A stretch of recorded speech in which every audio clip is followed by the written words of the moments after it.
subcontratação irregular, bem como qualquer alteração societária que seja vedada no contrato ou que possa prejudicar a execução contratual. São alguns exemplos, como já dissemos.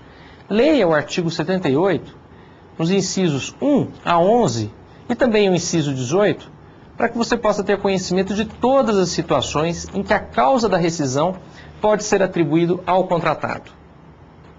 Para todas essas situações, a lei permite que a administração rescinda unilateralmente o contrato.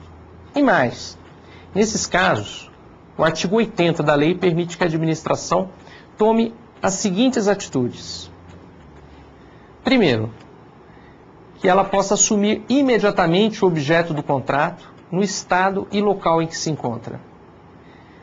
Que ela possa ocupar e utilizar local, instalações, equipamentos, material e pessoal empregados na execução do contrato que sejam necessários à sua continuidade. Que ela possa executar a garantia contratual para ressarcimento dos valores das multas e indenizações devidos a ela.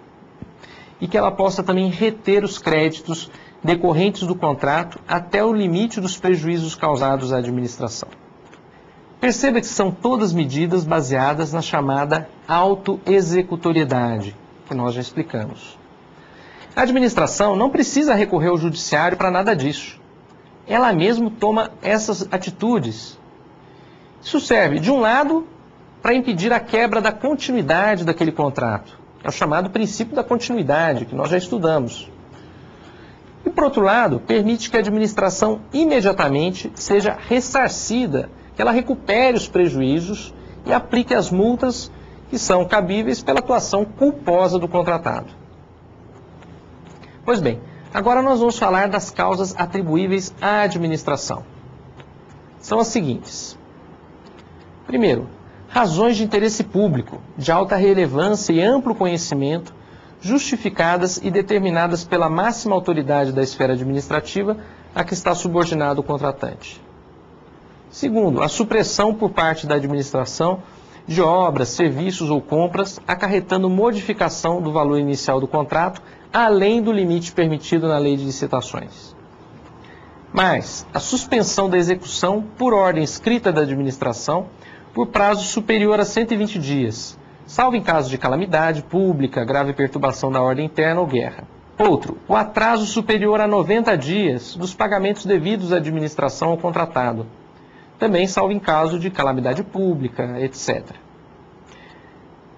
A não liberação por parte da administração de área, local ou objeto para execução da obra, do serviço ou do fornecimento nos prazos contratuais.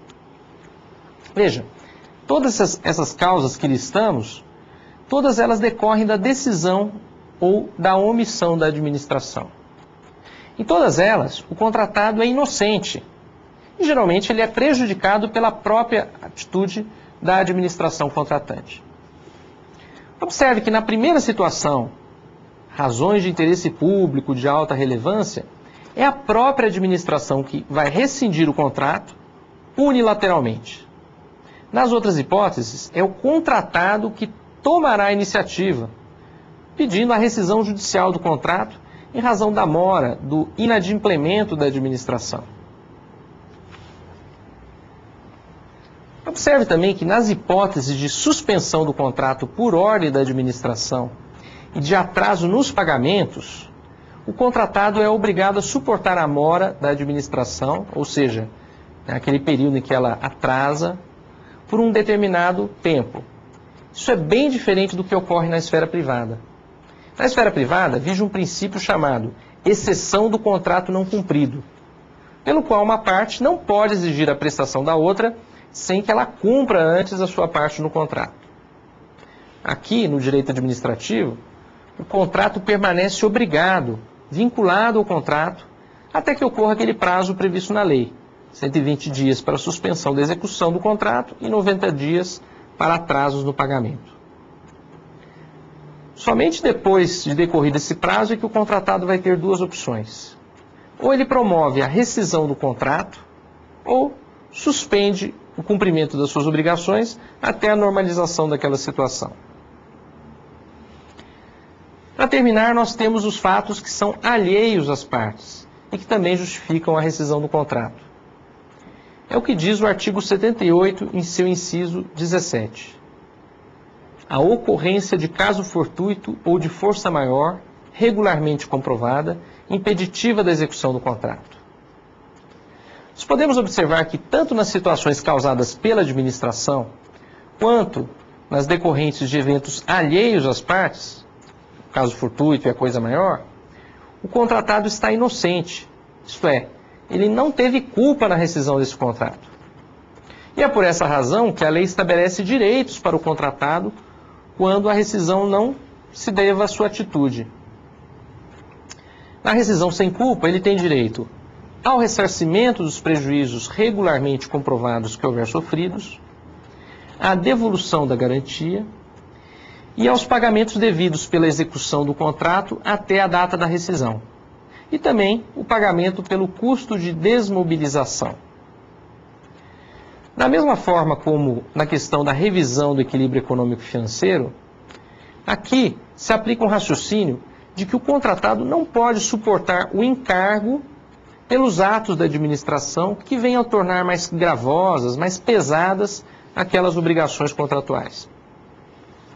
No caso de fatos imprevistos, força maior, caso fortuito, a administração também deve suportar o ônus da rescisão, pois o interesse na atividade ou obra que está sendo desenvolvida é dela, cabendo a ela, portanto, suportar os riscos daquele contrato, a anulação do contrato.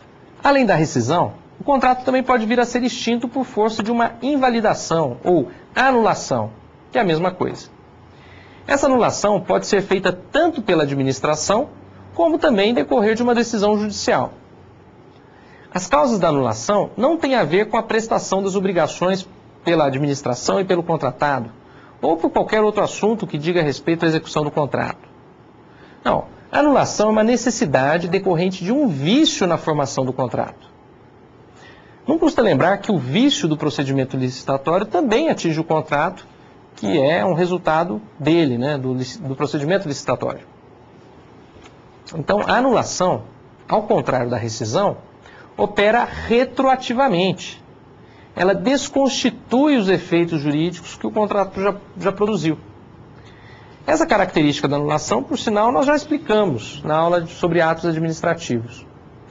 Aqui nos contratos vale o mesmo, inclusive quanto à análise dos vícios, relacionando-os aos elementos. Os elementos do ato administrativo. Você ainda se lembra dessa nossa aula? Bom, se não se lembrar, vou fazer um flashback, voltar um pouco a fita e assistir essa aula que nós já ministramos. Mas e como fica aquele que, de boa fé, assinou o contrato e já cumpriu suas obrigações contratuais? Fica na chuva? Não, evidentemente que não. A lei de licitações, como não poderia deixar de ser, ela protege a boa-fé e a segurança jurídica das relações com os administrados. Assim, o contratado, desde que não tenha sido ele o causador da nulidade, ele deverá ser indenizado por tudo aquilo que ele executou até a data da anulação, além de outros prejuízos que ele venha a comprovar pelo fato da interrupção da execução desse contrato. É uma medida de justiça isso, sem dúvida nenhuma. Bem, com isso acho que chegamos perto de esgotar esse assunto. Veja que nós vimos como um contrato nasce, e o pré-natal dele, que é a licitação, né? Vimos na aula passada. Vimos a sua duração, como ele pode ser alterado, como ele deve ser revisto e, finalmente, como ele se extingue, pela rescisão ou pela anulação. Com essas informações que nós passamos, e com um pouquinho de esforço, de estudo, essas questões de contrato não vão pegar você no exame da OAB. Um forte abraço e até a nossa próxima aula.